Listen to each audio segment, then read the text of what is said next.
바로 이 어린 아이들이 받았을 상처 생각하면 좀 마음이 참 너무 아픕니다. 그래서 이 어린이집 학대 피해 아동 중에 한 아이의 아버지 전화 연결해서 직접 이야기를 한번 들어보겠습니다. 예, 아버님 안녕하세요. 네, 안녕하세요. 예, 이렇게 어렵게 인터뷰에 응해 주셔서 감사드립니다.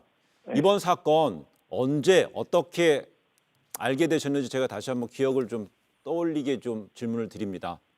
네, 피해 아동 중에 한 명이요. 예, 매일 그 선생님한테 머리를 맞는다고 12월 초부터 얘기를 해가지고 이제 12월 초에 원장 선생님한테 얘기를 했죠. 선생님이 예. 자꾸 때리는 것 같다.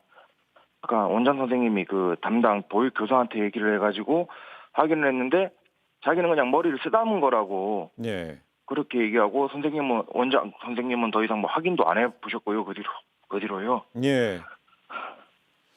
아유, 그리고 이제 다른 친구들이 자꾸 멍이 들어오니까 이제 그 다른 부모들도 말씀을 하시고 그리고 피해 그 처음에 말했던 그 아동이 예. 15일 날에도 계속 선생님이 매일 때린다면서 지금도 그렇게 얘기를 해서 아동 부모님 중에 한 분이 15일 날 이제 원에 가서 영상을 보자고 해서 이제 이게 드러난 거죠. 그러면요, 그 학부형들은요, 이 교사를 좀 만나볼 생각도 하셨을 텐데 해당 교사에게 좀 물어봤습니까?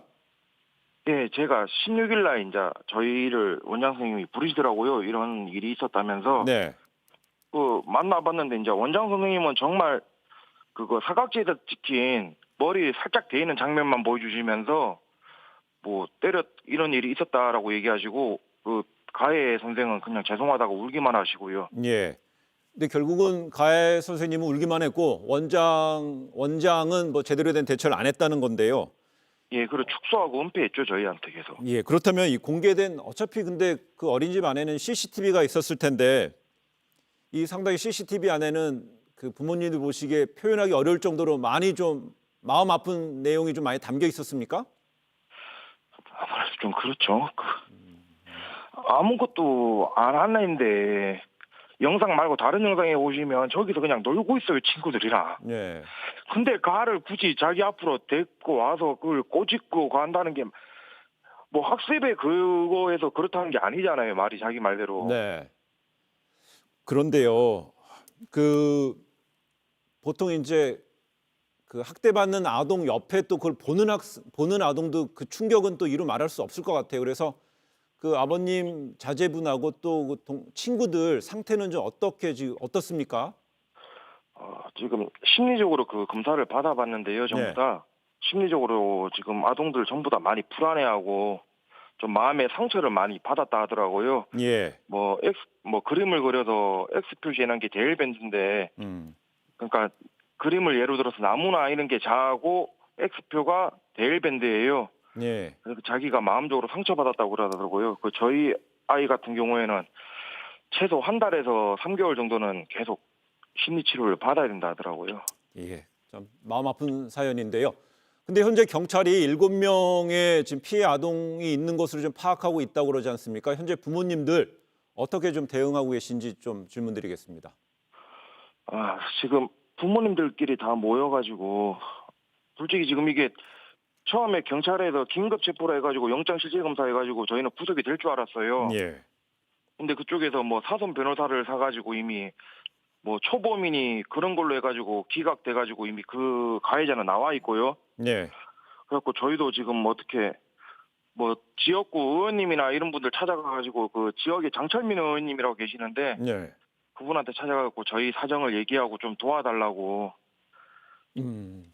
그리고 뭐 국민청원이나 이런 쪽으로 해갖고 저희가 지금 할 수 있는 건 다 하고 있어요. 알겠습니다. 마지막으로 좀 이 방송을 보시고 있는 우리 국민 시청자분들에게 꼭 하시고 싶은 말씀이 좀 있으신지요? 예, 진짜 저렇게 자격도 안 갖춘 사람이 아이들을 가리키는 보육 교사가 돼가지고 초범이라 해가지고 이게 감형이 될 사유는 아니잖아요. 네. 초범이니까 이렇게 다시 어린이집에 취직을 할 수 있는 거고 재범은 안 되는 걸로 알고 있는데 취직이 예. 초범이라 해서 이 벌을 쉽게 가볍게 여길 수 있는 건 아니지 않습니까? 예. 좀 알겠습니다. 강력하게 처벌을 그래요. 강력한 처벌을 바라신다는 말씀이네요. 예. 네, 대전 어린이집 피해 아동 중에 한 분의 아버님과 전화 연결했습니다. 오늘 그 어려운 연결 고맙습니다. 네, 감사합니다. 예.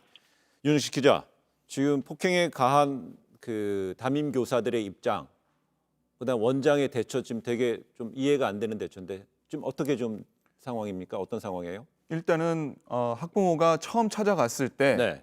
CCTV를 보여주기는 했지만 사각지대에 있는 CCTV가 아닌 가장 어린이집 정중앙에 있던 CCTV 한 가지만 보여줬었다라고 합니다. 거기에서는 보육교사가 폭행을 할 때 당시에 등 쪽만 나타나 있었기 때문에 예. 그다지 정확하게 폭행 장면이 녹화가 돼 있지가 않았었거든요. 그런데 나중에 저 CCTV는 무엇이냐, 저걸 좀 열어달라라고 하니까 나중에 가서 이제 지금 뉴스에서 방송이 되고 있는 이 CCTV가 나중에 나온 겁니다. 예. 즉 이런 폭행 사실을 이미 알고 있음에도 적극적으로 은폐를 했던 것 아닌가라는 의심은 드는 상황입니다. 일단은 폭행 당시 때 그럼 도대체 왜 폭행을 한 것인지 이런 것들을 취재진이 좀 물었는데요. 그때 당시에 이 낱말 맞추기 아니면 뭐 그림 그리기 이런 학습 활동을 좀 하고 있었다고 합니다. 예. 근데 담임 교사가 도대체 왜 그때 때렸느냐라고 물으니까 취재진한테 입장을 좀 정리해서 알려주겠다라고 했는데 아직까지도 정리된 거는 없습니다. 예. 그래서 현재로서는 불구속 입건된 상태지만은 이 도주나 이 증거 인멸의 우려가 없다는 이유로 이 법원이 구속영장을 기각한 상태긴 합니다.